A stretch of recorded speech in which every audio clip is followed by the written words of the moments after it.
Hello, and welcome to Life Rhythms, Tarot, Food, and Spirit.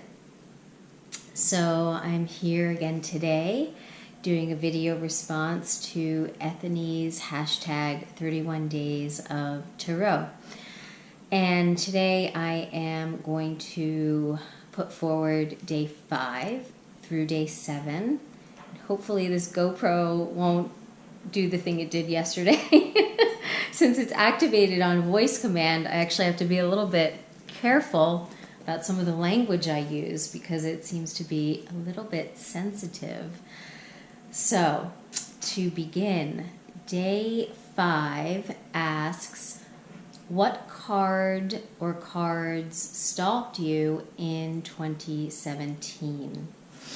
And so I actually just wrote a little bit about that for an Instagram challenge that partaking in, Sacred Awakenings 2018, put forward by Imogene Walters, Intuitive. I think I got that right.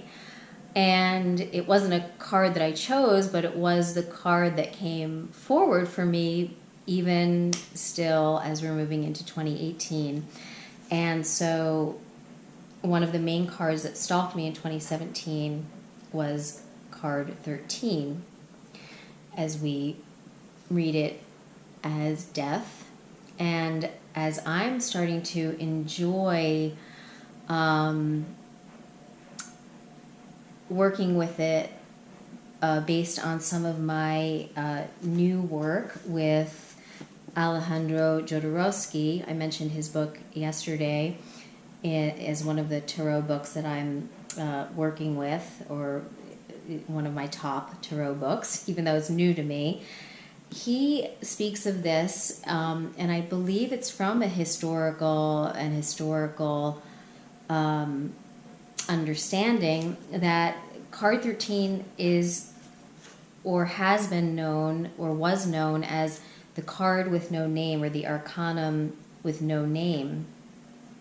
And I haven't dug in, and he doesn't actually speak to exactly why that was, but I have a sense that it could be because to name the kind of profound implications of this card with this idea of limiting it to just this idea of ending, or as we as humans tend to think of it as this mortality, this ending of the corporal body, which is, I believe, where naturally most of our minds go when we hear the word death, is to limiting of concept. And certainly much before reading about this, or his putting forward of this, I have made quite my own journey with this card, because certainly any of you who have watched me at all, or read any of my Instagram, or watched me on YouTube, may be aware that I'm living with stage 4 cancer. And I think no matter when this card might show up, our immediate knee-jerk reaction is to recoil a bit.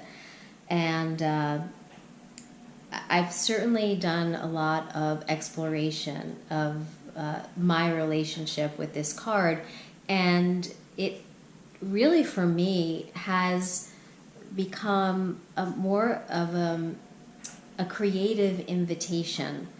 And so I could go on and on about this, and I won't, because it just would take up way too much time here.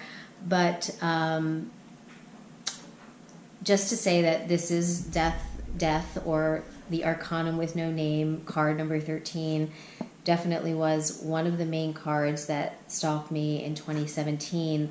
And I would even maybe remove that word stalk at this point. It just was with me. It walked with me. I walked with it. And I've made really quite a different relationship with it. Living in the shadows, in the outskirts, but all in the best of ways. All things that allow me to dive beneath the surface and be quiet and even mill around in corridors of anger and frustration and being lost and ultimately going down and exploring and then coming up with something new, some new awareness, some new sense of creative imperative, and a renewed sense of living and being alive, and why to want to be alive. And then also making peace with, as best one can, let's be real about it. I don't know that anybody's ever really fully ready to leave, but making peace with what that might be. So it's been an interesting journey, and I sense, given that she came around again so soon this year, that I'll probably be walking with it again this year for a bit. The other card that walked with me quite a lot this year, and where did you go? Here you are, is Temperance, right alongside, actually, card number 13. And 13 was my card of the month for October. I mean, go figure. And Temperance was my card for December. And I was just having the thought about that, and that Temperance follows 13. And again, as Jodorowsky writes, that after one has been emptied with the hanged man, then you begin the work of really knowing yourself from the bones to the skin, and that then you arrive at Temperance. And how I got to this thought about tempering chocolate, and that when one is tempering chocolate, and the reason being to be able to get a sheen on the chocolate, and so that it will harden and behave in a certain way when you're covering whatever you might be covering with the chocolate, and so that it has this gloss and it has this silky texture. But in order for that tempering to happen, all of your materials, all of your tools that you're using have to be absolutely clean. And you can't even get a drop of water into anything that you're working with. So that the whole environment needs to be attended to with such awareness, heightened awareness, and although I balk a little bit at this word, but a cleanliness, that there's no debris hanging around. Otherwise the process, it won't work. You won't get the desired results. So when we get to the point of tempering something in our life, this alchemy that we think of when we think of the card of Temperance, or at least that I think of, we've had to go through that emptying out, and then that building ourselves from the bones back out after we've been emptied out. Otherwise, the tempering will be contaminated. And so those two cards just worked so beautifully, walking with me all year, and then even closing my year to some degree or another with them. So those are the two cards that stalked me, walked with me. I believe the question for day 6 is, what deck did you cross off your wish list? Now, I honestly haven't seen anybody's answering of this question yet, so I I read this for myself to be a deck that I ended up being able to receive, rather than reading it as a deck I decided I didn't want. So that was how I took the question for myself. And so the deck I got to cross off my wish list, I should say, word it like that, was Tarot of the Origins. And I feel so amazingly blessed to have had an opportunity to obtain this deck. And I only knew about this deck through Rose over at Dance of the Soul Tarot. And the only reason I even had the possibility of this deck coming into my possession was through this community, because on one of my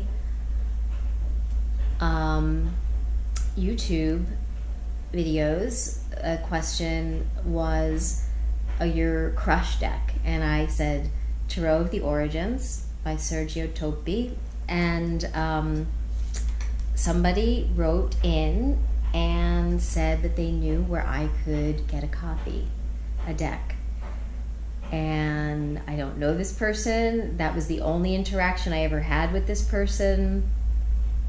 We had a couple of interactions, and then I followed her lead, and about a month and a half later, for Christmas, I think it actually arrived on Christmas Eve, and my partner brought it to me when he came out to New Jersey to celebrate the holiday with us, and I opened it on Christmas Eve. So quite a gift all the way around, and a reaffirmation of all the gifts being a part of this community brings. And wow, I'm in love with this deck. And I had written on Instagram that on New Year's Eve, of course, I had a whole thought about how I was going to approach choosing my card of the year and the environment that I wanted to create, and that I'd be alone, and setting up my altar, and none of that happened because I was actually being in life in the actual moment. I was sitting with my partner, who also has an affinity for the cards. He doesn't work with them the way that I do, but he loved this deck as well when it came in, and he wanted to choose a card for himself for the year. And I hadn't had in my mind that Tarot of the Origins would be the deck that I would use to choose my card of the year. But we were sitting, and he chose his card, and we were just being, and then I said, you know what? This is the moment. I don't need to be at my altar playing the singing bowl. I was actually playing the singing bowl anyway. And with this idea of ritual and all of that, it was its own ritual. So it was, me having a moment of walking my own talk, and really being in reverence to that all of life is really ceremony. It's just how we choose to see it and receive it. So that was a beautiful moment to bring the year in on, and the card ended up being the World from this deck. So I got to cross it off my wish list, and that's how I chose to approach that question. And then day 7 asks, what was your most worked deck in 2017 and why? So for the first half of 2017, my most worked deck was actually the Thoth deck. And the reason being why is that actually up until the second half of 2017, the Thoth deck and the Mother Peace deck, and also the Hermetic Tarot, were the only decks that I had, other than Oracle of the Oddities and a couple of Goddess Oracles. So those are the only 3 tarot decks that I had worked with for years. And at that point, in the first half of 2017, I was in this cycle of, because I've had the Mother Peace for so many years, it weaves its way in and out of my practice, and it hadn't been calling to me. So there I was in New Jersey. I hadn't yet started making my journey back to my home in Brooklyn, still healing, and the Thoth deck is what called to me. Not that I had many to choose from. I've worked a lot with the Oracle of the Oddities and the Triple Goddess Oracle deck. But I wasn't connecting to the Mother Peace at that point. So I was working with Thoth.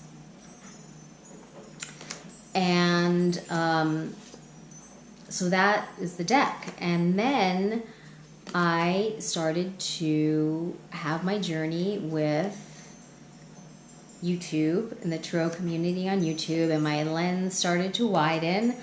And I was like, oh, these other decks. So, and since I wasn't needing much other than food at that point, the little bit of money that I might have here and there, I was like, well, let me get a couple decks, this deck and that deck. And then by the fall, so this was definitely my most work deck for the first half. I'm really rambling now. But then I would say by fall, Tarot of the Crone came. And it was right before Shadow Work, October. And I'm going to say that this deck probably in October and on got worked as much as the Thoth deck the whole first half of the year.